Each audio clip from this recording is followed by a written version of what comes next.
اسے گھر سے نکالا۔ وہ بدتمیزی نہیں کر رہا تھا، نہ اس کی آواز اونچی تھی، وہ اپنے باپ کی طرح بات کر رہا تھا، سیدھی اور کھری۔ آپ تب ہمارے ساتھ نہیں تھے، اب ہمیں ضرورت نہیں رہی۔ میں اپنی ماں کو آپ کے ساتھ نہیں جانے دوں گا، نہ میں خود آپ کے ساتھ جاؤں گا۔ یہ میرے باپ کا بھی گھر ہے، میں کیوں جاؤں؟ وہ ان کو دیکھتے ہوئے کہہ رہا تھا، دھیما سنجیدہ لہجہ۔ اگر کوئی ہارون بھائی کو مارتا یا گھر سے نکالتا، کیا آپ تب بھی خاموش بیٹھ جاتے؟ شاہد حسین کا سر جھکا تھا۔ میری بہن بس ایک رات گھر نہیں آئی تھی، آپ نے اسے ڈسون کر دیا۔ آپ کے بیٹے نے تو اپنے ہی بھائی کا قتل کیا تھا، آپ نے اسے تو گھر سے نہیں نکالا۔ شاہد حسین نے زخمی نظروں سے اپنی بہن کو دیکھا تھا، حسینہ نے نظریں چرائی تھیں۔ شمس دلچسپی سے سارا نظارہ دیکھے گئے۔ میں آپ سے اپنی بہن کے لیے بھیک نہیں مانگ رہا، نہ آپ کو بلیم کر رہا ہوں، میں بس آپ کو یہ بتا رہا ہوں کہ آپ اگر ایک مشکل میں ہمارے ساتھ نہیں تھے تو میں آگے آپ پہ کس طرح بھروسہ کروں؟ وہ اب اٹھ کھڑا ہوا تھا۔ میں اپنی ماں کا خیال خود رکھ سکتا ہوں، اور اپنا بھی۔ میں اپنے باپ کا گھر چھوڑ کر نہیں جاؤں گا۔ وہ رکا تھا، پھر شمس کو دیکھا۔ نہ میں آپ کے سفیر سلطان جیسا ہوں، گردن موڑ کر شاہد حسین کو دیکھا، اور نہ آپ کے ہارون شاہد جیسا۔ میں معراج سلطان کا بیٹا ہوں، حسن سلطان۔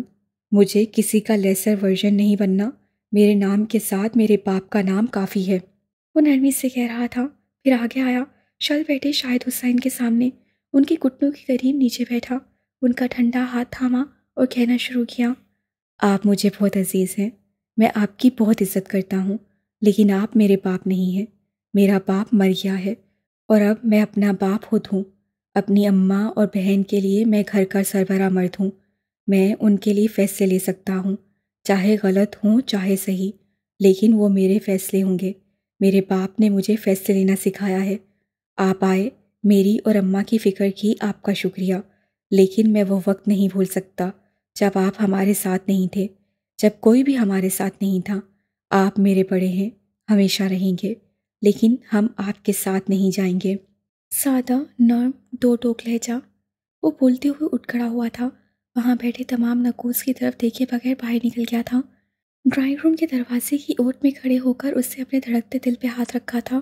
اس کا چہرہ اندر بیٹھے پراعتماد حسن سلطان جیسا نہیں تھا، یہ کوئی اور ہی تھا، کوئی معصوم گھبرایا ہوا بچہ۔ اس نے اپنی جیب سے ایک مڑا توڑا کاغذ نکالا، پھر اس پہ نظر دوڑائی، ایک بار، دو بار، پھر سر جھٹک کر بڑبڑایا، شٹ، یہ لائن تو رہ ہی گئی۔ یہ وہ پرچہ تھا جو اسے شاہد حسین کے آنے کا سن کر صبح تیار کیا تھا، البتہ کچھ لائنز تھیں جو وہ بھول گیا تھا، اور کچھ لائنز اس سے موقع کی مناسبت سے اپنی طرف سے کہیں تھیں۔ سارا خاندان کہتا تھا وہ معراج سلطان جیسا ہے، بس وہی جانتا تھا معراج سلطان بننا کتنا مشکل ہے۔